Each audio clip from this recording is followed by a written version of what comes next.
Assalamualaikum warahmatullahi wabarakatuh. Waalaikumsalam warahmatullahi wabarakatuh. Alhamdulillah, puji syukur kepada Allah Subhanahu wa taala, kita masih dapat melaksanakan kegiatan orientasi kepala-marahan pada materi terakhir kali ini ya. Sebelumnya perkenalkan, saya Zalinur Lutfiah sebagai moderator akan menyampaikan kurikulum vitae pemateri keempat, yaitu nama Imam Syafi'i, sarjana pendidikan, tempat tanggal lahir Tulung Agung 10 Mei 1982, jenis kelamin laki-laki, agama Islam, alamat Manggisan, Pelosok Kandang Kedung Waru Tulung Agung, riwayat pendidikan SDN 1 Pelosok Kandang lulus tahun 1995, MTSN 1 Tulung Agung lulus tahun 1998, SMKN 3 Boyolangu lulus tahun 2001, sedikit PGRI Tulung Agung lulus tahun 2012. Nah, sebelum melanjutkan ke materi, saya perwakilan dari panitia mengucapkan terima kasih kepada Pak Imam telah menyempatkan waktunya untuk mengisi orientasi. Langsung saja materi selanjutnya, soft skill. Kepada Pak Imam saya persilakan. Terima kasih.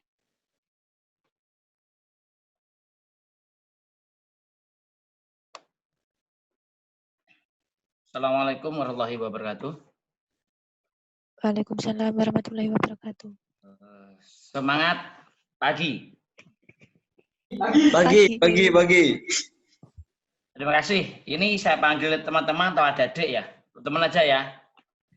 Pertama saya ucapkan terima kasih kepada teman-teman KSR Pemilihan Tulung Agung yang pada hari ini berkenan connect saya untuk menyampaikan materi soft skill relawan. Langsung saja materi ini soft skill relawan. Ada yang tentang soft skill dan hard skill, ya kan? Soft skill dan hard skill. Bahasa analoginya soft skill sama hard skill ya okol sama akal. Nah, berarti kita pakai soft skill itu akalnya. Soft skill adalah kemampuan seseorang dalam mengatur dirinya sendiri dan kemampuan berhubungan dengan orang lain. Artinya adalah ini soft skill itu adalah bentuk dari pikirannya, jadi akal kita ya, untuk mengatur dirinya sendiri dan digunakan untuk berhubungan dengan orang lain.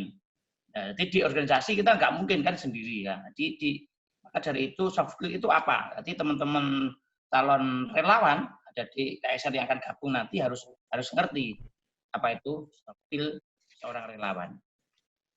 Oke, next bisa ditampilkan. Nggak jelas ya? Nah, oke.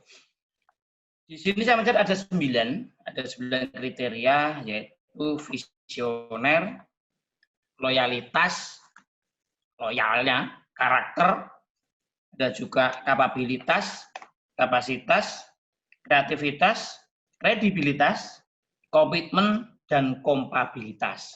Nah, 9 itu apa sih? Nah, di situ di kiri ada foto saya itu. Foto saya sama Mas Fai itu. Nah, itu waktu dia di Lombok. Nah, itu masuk dalam kriteria apa nanti? Oke, next.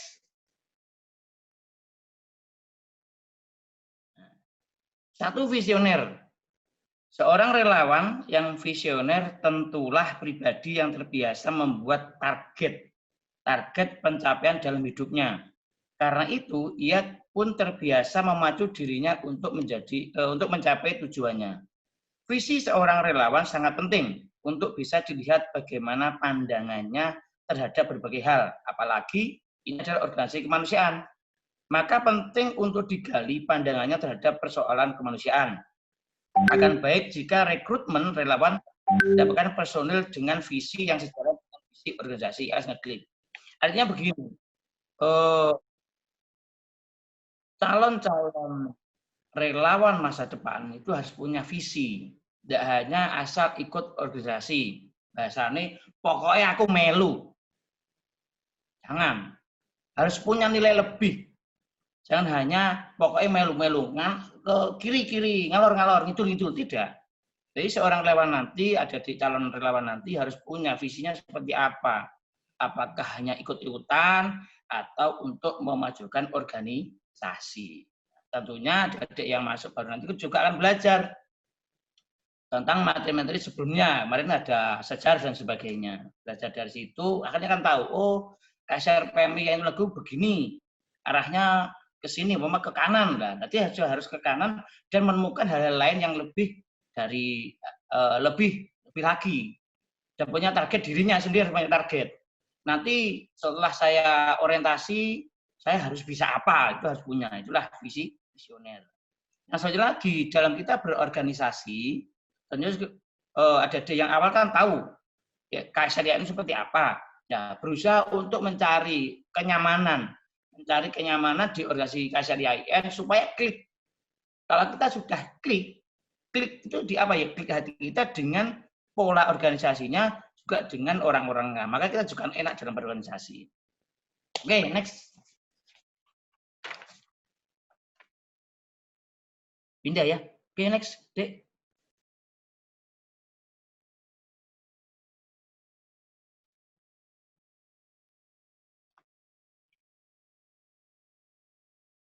Oke, silakan digeser lagi.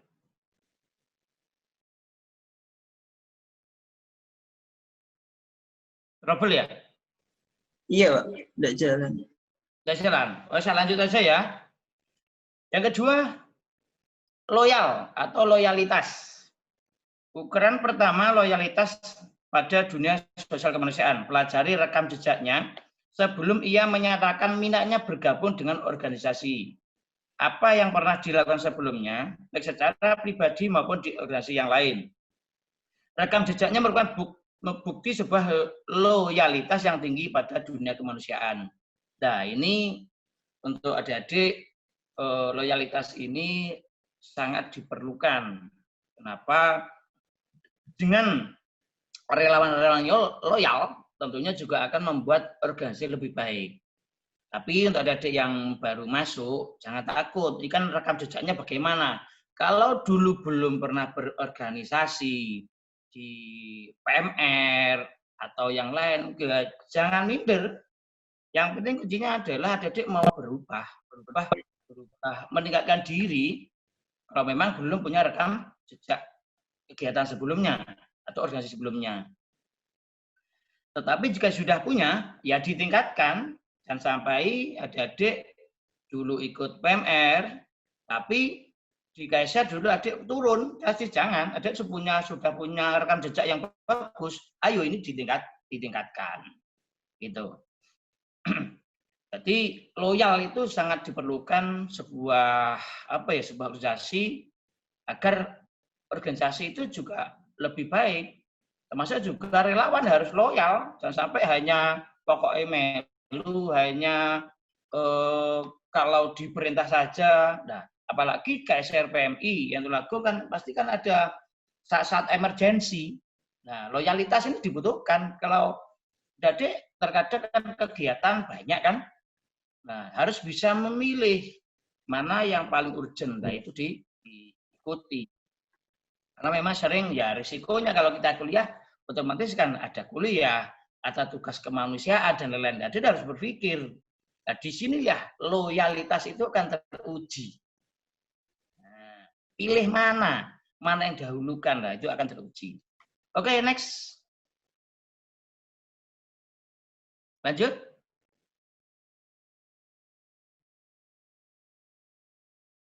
Bisa?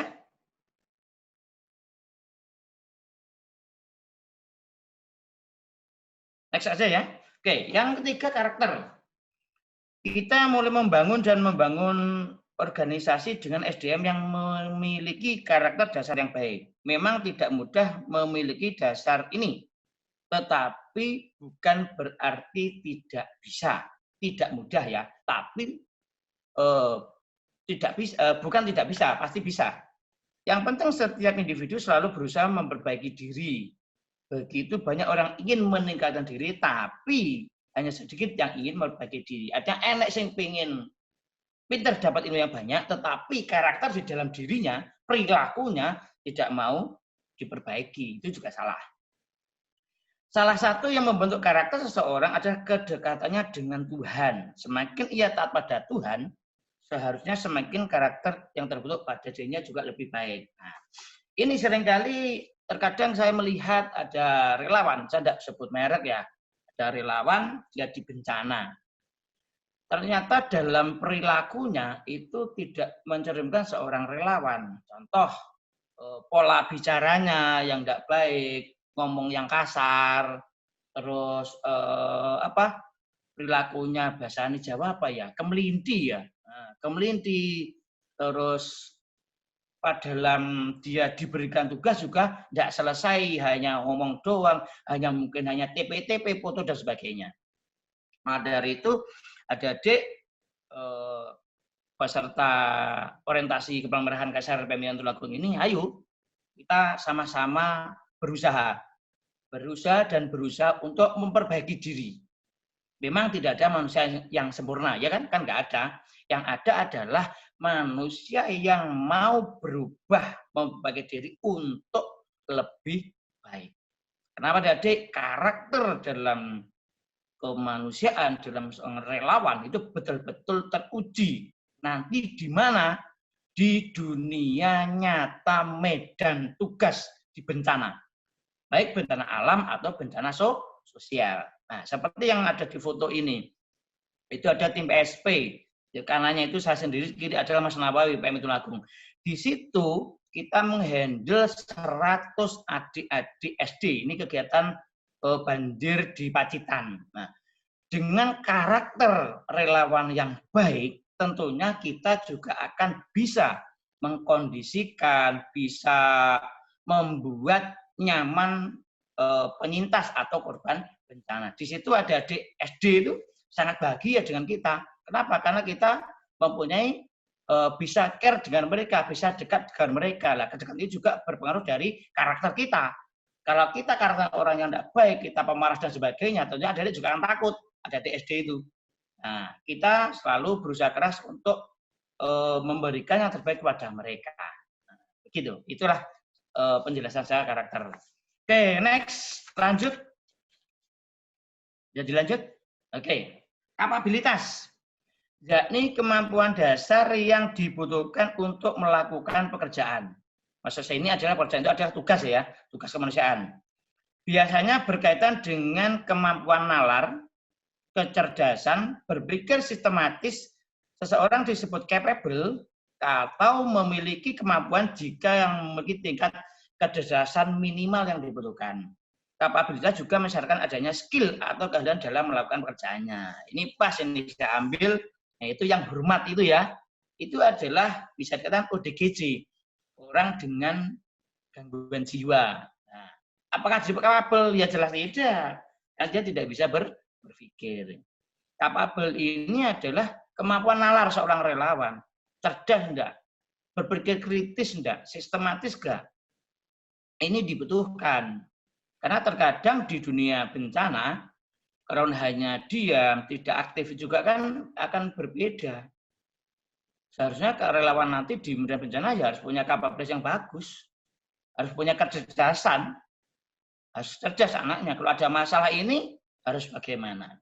Contoh orang ODGJ itu. Dia tidak mau dibawa pulang. Karena takut lah. Karena kita harus cerdas. Bagaimana caranya supaya ODGJ ini bisa diajak pulang. Dan kita juga harus mikir. Oh ternyata dia dekat dengan keluarganya. Keluarganya kita ajak supaya merayu dia untuk dibawa pulang. Akhirnya berhasil. Nah, itulah sebuah kapabilitas atau kemampuan kecerdasan. Oke, next lanjut. Jangan dilanjut. 5. Kapasitas. Kapasitas adalah potensi kemampuan maksimum seseorang yang ditunjukkan dalam memecahkan masalah, problem solving, menyelesaikan pekerjaan yang berat, dan sebagainya. Kapasitas ini menunjukkan kualitas seorang calon relawan itu memungkinkan untuk ditingkatkan atau tidak. Maksudnya begini, kemampuan untuk memecahkan suatu masalah, problem solving. Nah, masalah apa?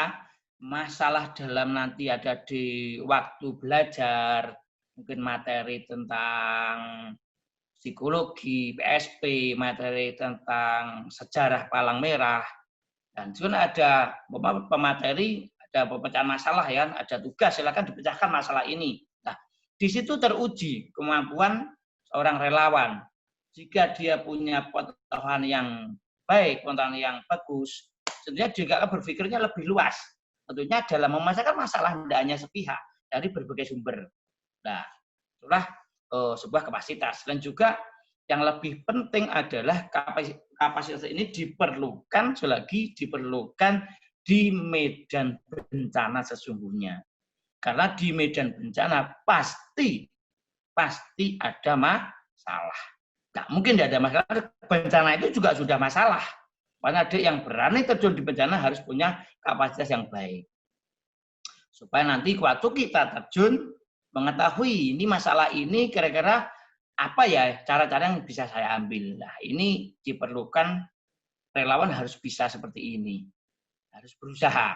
Tapi ingat, apa ya istilahnya kalau adik yang baru jangan takut kok harus begini, harus bisa ini semua. Wah, siapa bisa? Ya, ini ada sebuah proses. Saya yakin ada sebuah proses. Adik pasti bisa, asalkan tetap rajin berlatih dan berusaha mencari informasi, mencari pengalaman dari kakak-kakak tingkatnya. Next, lanjut. Yang kedua, kreativitas. Nah, ini out of the box. Berpikir di luar kotak, artinya berpikir biasanya kalau membuat PP itu kalau contoh gini, saya bayangkan dalam PP kalau ada orang sakit umpama harus dioksigen sekian ya, umpama sekian atau 5 mili gitu ya. Tapi nggak harus seperti itu, teman-teman harus bisa berpikir, iya, umpama 5 mili itu kan harusnya 5 mili, tetapi jika dia si korban itu ternyata tidak membuat, ya harus dinaikkan. Atau juga bisa juga contoh lain adalah biasanya contoh mendirikan tenda ya. Nah, tenda itu harusnya menghadap ke utara. Tapi jika suatu hal itu harus ke timur, nah itu teman harus bisa berpikir off the box. Tidak hanya berpikir di biasanya ini kilo, itu tidak. Tidak hanya itu, harus berpikir lebih dari itu. Nah, supaya apa? Di dalam di luar nanti di suatu bencana atau tugas yang lain, tidak hanya pokoknya ini, seniorku, tidak. Harus bisa berpikir lebih luas lagi. Nah, berpikir di luar kebiasaan atau kebanyakan orang menjadi ciri khusus menilai seseorang memiliki daya kreativitas yang cukup tinggi. Orang kreatif bisa menemukan perspektif cara pandang baru yang membuat pekerjaan lebih efektif, lebih mudah, dan lebih efisien. Nah, di situ saya juga gambarkan, itu ada bola, kan ada bola-bola itu waktu kegiatan PSP di Pacitan. Nah, kita harus kreatif di medan bencana. Di Pacitan itu kan alat-alat itu kan tidak ada, di desa itu tidak ada. Harus berpikir gimana sih caranya. Kalau relawan yang jalan, relawan dari luar, kan kita dari luar ya, dari Tulungagung, Nganjuk. Kalau kita mau cari itu kan nggak bisa.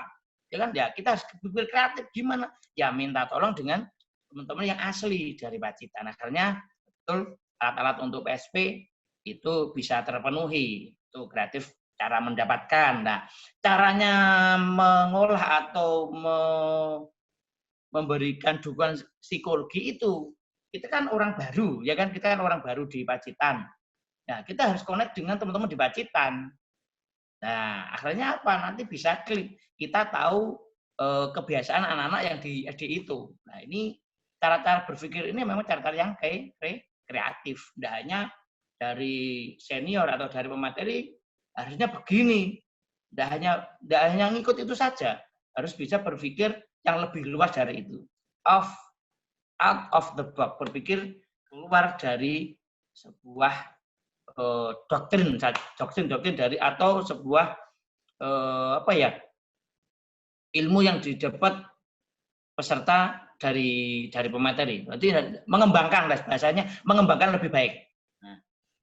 Oke, lanjut.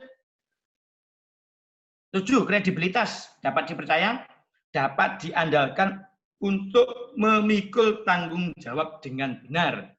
Integritas dan nilai diri seorang calon relawan sangat penting untuk diperhatikan. Track record menjadi sangat penting di level ini. Pelajari track recordnya di organisasi lain maupun secara pribadi. Kredibel ini berkaitan dengan tanggung jawab. Jadi seorang relawan harus bisa memikul tanggung jawab dengan baik. Nah, bayangkan contoh diberi tanggung jawab, terutama panitia hari ini, ya kan, diberi tanggung jawab untuk melakukan Zoom dengan pemateri. Nah, tentunya panitia akan berusaha sebaik mungkin untuk menyiapkannya. Contoh tadi malam saudara yang kontak saya, Pak jadinya kapan? Nah, itu sebuah tanggung jawab. Terus pagi ini panitia sudah menyiapkan link Zoom-nya, bisa mulai dengan baik, bahkan ada terobos sedikit, sudah berpikir dengan cara bagaimana. Itu ada sebuah bentuk tanggung jawab. Nah, tidak boleh seorang relawan diberi tanggung jawab hanya dia menang, bisa atau enggak? Ya, tapi tidak lakukan, bahaya ini. Apalagi nanti itu di sebuah kegiatan penugasan bencana atau penugasan yang emergensi kaitan dengan nyawa ya. Nah, kalau tidak siap ya bilang tidak siap. Oh, maaf, saya tidak siap karena ada kegiatan yang lain. Karena saya emergensi di yang lain.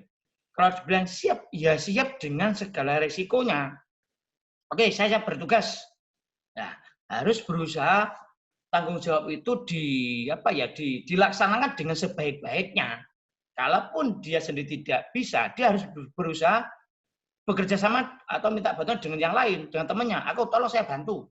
Nah, contoh Zoom ini, saya bantu, tolong saya dibantu. Ini jaringan internet saya bermasalah lah, minta bantuan supaya tanggung jawab itu bisa terlaksana dengan baik. Oke, next, selanjutnya komitmen. Kerja sosial dan kemanusiaan membutuhkan komitmen yang tinggi dari seorang relawan. Komitmen yang ditunjukkan melalui kesungguhan dalam menyelesaikan tugas, walaupun dalam kondisi yang sulit atau tidak menguntungkan. Rasa tanggung jawab ini lebih bernilai ketimbang skill, kapasitas, passion, dan sebagainya. Karena itulah menjadi seorang relawan jelas tidak cukup hanya bermodal semangat dan kemauan. Nah, artinya adalah komitmen itu menjalankan tugas tanggung jawab dengan sungguh-sungguh. Betul-betul berusaha dengan tanggung jawab yang sangat baik. Tidak hanya istilahnya begini, wes pokoknya tugasku mari. Enggak. Tapi berusaha keras tugas itu dilaksanakan dengan sungguh-sungguh supaya hasilnya juga sangat baik. Nah, contoh di foto ini. Di foto itu adalah upacara atau apel kesiapsiagaan bencana. Nah, di sini dituntut seorang relawan jika betul-betul terjadi bencana itu harus keluar, harus berani keluar, harus berani terjun di medan bencana. Di suatu situasi apapun, ada longsor, sore hari longsor, ya turun. Ada perintah tugas, ya turun. Berarti ini sebuah komitmen. Kalau teman tidak komitmen, ya ada tugas, waduh saya lagi capek, saya lagi mau ngopi dan sebagainya. Oh, jangan. Komitmen ini dibutuhkan. Kalau ada perintah, ada tugas dari pimpinan, silakan teman siapa ya, Arif, ini ada tugas bencana longsor di Pagerwojo, silakan berangkat asesmen. Nah, siap laksanakan. Nah, itu adalah sebuah contoh komitmen kepada organisasi. Dan ini penting banget. Relawan pinter, relawan yang punya ilmu tinggi, pinter banget. Tanpa komitmen yang tidak ada gunanya. Bagi organisasi tidak ada gunanya.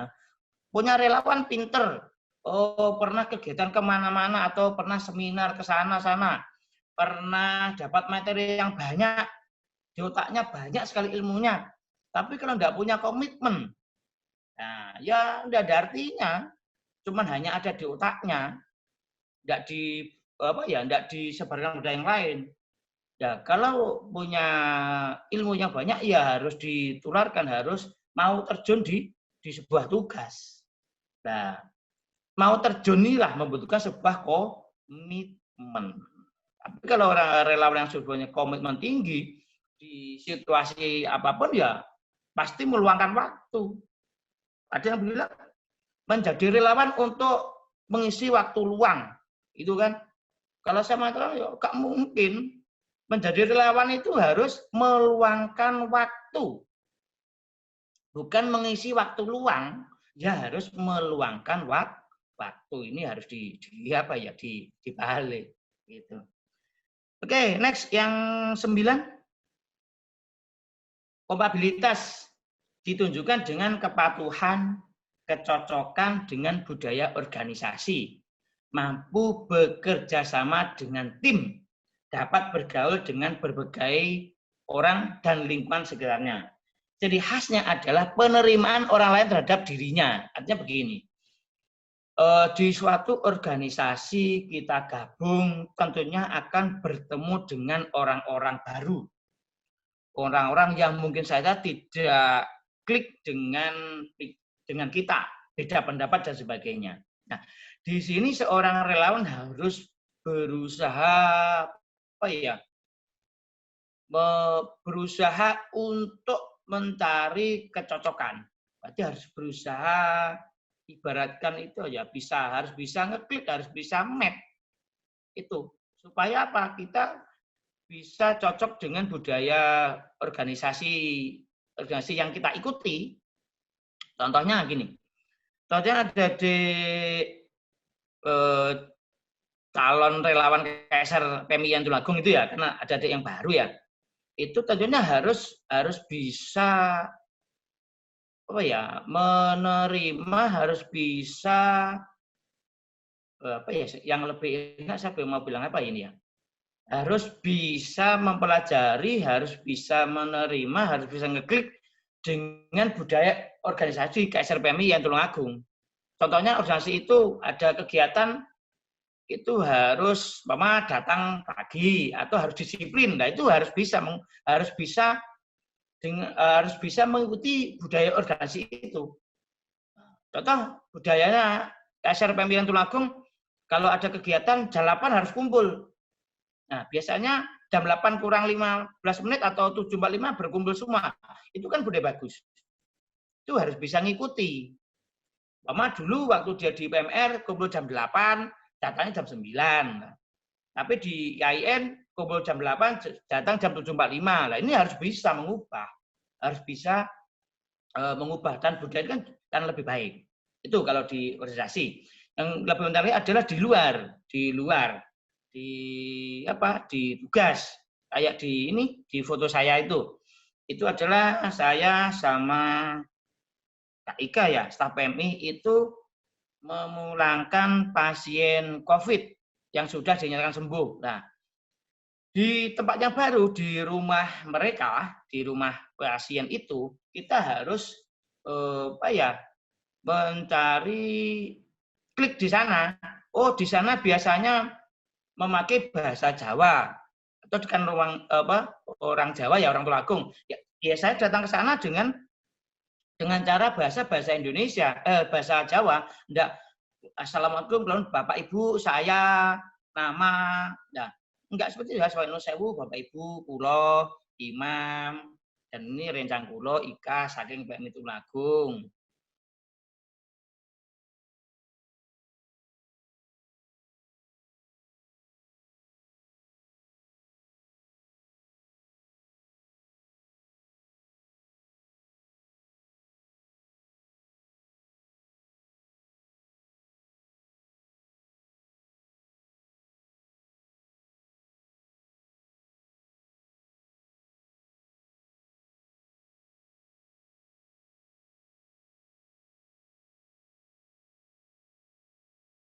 Di organisasinya, ya kan?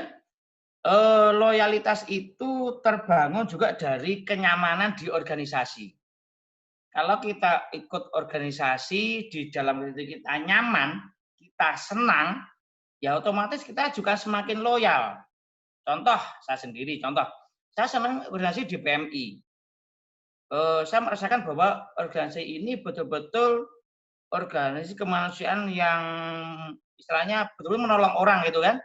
Nah, sewaktu-waktu ada bencana, ya saya berangkat dengan segala risikonya. Terkadang waktu di Pacitan itu saya harus meninggalkan tugas pekerjaan di kantor, itu harus saya tinggal. Mau nggak mau. Kenapa? Karena memang saya sangat dibutuhkan psikologi di Pacitan dan di Tulungagung ketepatan yang sudah pernah pelatihan itu adalah saya. Jadi saya punya tanggung jawab double. Satu, bertanggung jawab di sisi kemanusiaan, juga bertanggung jawab atas ilmu yang saya peroleh. Berarti ya saya harus berangkat. Ya karena saya berangkat. Nah, loyal ini dari mana? Memang saya merasa nyaman. Saya nyaman. Di PM itu saya nyaman. Saya senang. Nah, makanya loyal akan tumbuh. Berarti teman-teman besaran senior ya, semen, bersama teman-teman, ya ayo membuat adik-adik yang baru ikut nanti di KSR nanti membuat mereka itu nyaman. Nah, dengan nyaman itu mereka juga akan semakin loyalnya akan tumbuh dengan sendirinya. Sedikit demi sedikit akan naik-naik dan tumbuh.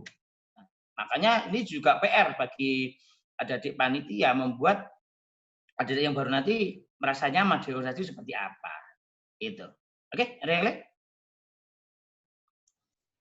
Nah, saya mau bertanya, Mas Imam. Ya, gimana?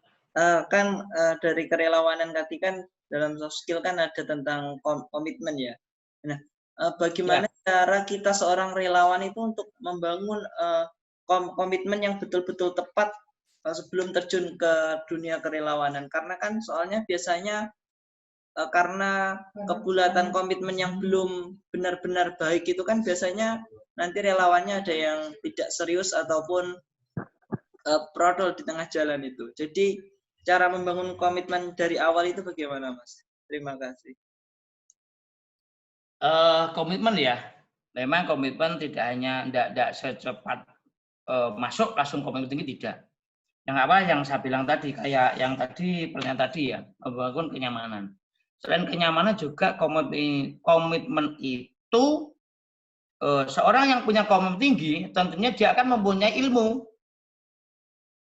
Contoh mau tugas, dia akan bertugas jika dia punya ilmu, ya kan? Kalau dia mau tugas tidak punya ilmu kan tidak mungkin bisa tugas. Nah, berarti yang awal adalah teman-teman baru ini tuh harus diisi, otaknya harus diisi dengan ilmu-ilmu kepalang merahan. Selain diisi dengan kepalang merahan, teman-teman seniornya juga harus mendampingi. Jangan di istilahnya, wes pokoknya kamu dapat ilmu ya sudah kamu mikro dewe, jangan. Walaupun seorang mahasiswa, jangan dibiarkan. Istilahnya Jawa itu gimana ya?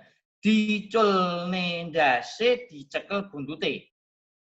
Bahasanya Tutwuri Handayani, di belakang masih asalnya apa ya? Memberikan dorongan. Nah, berarti ya dari yang baru ini ya harus tetap dimonitor oleh seniornya. Dia sudah nanti di otaknya itu ada ilmunya, mereka dikasih ilmu, di lingkungan organisasinya dibuat nyaman supaya mereka klik, ya kan?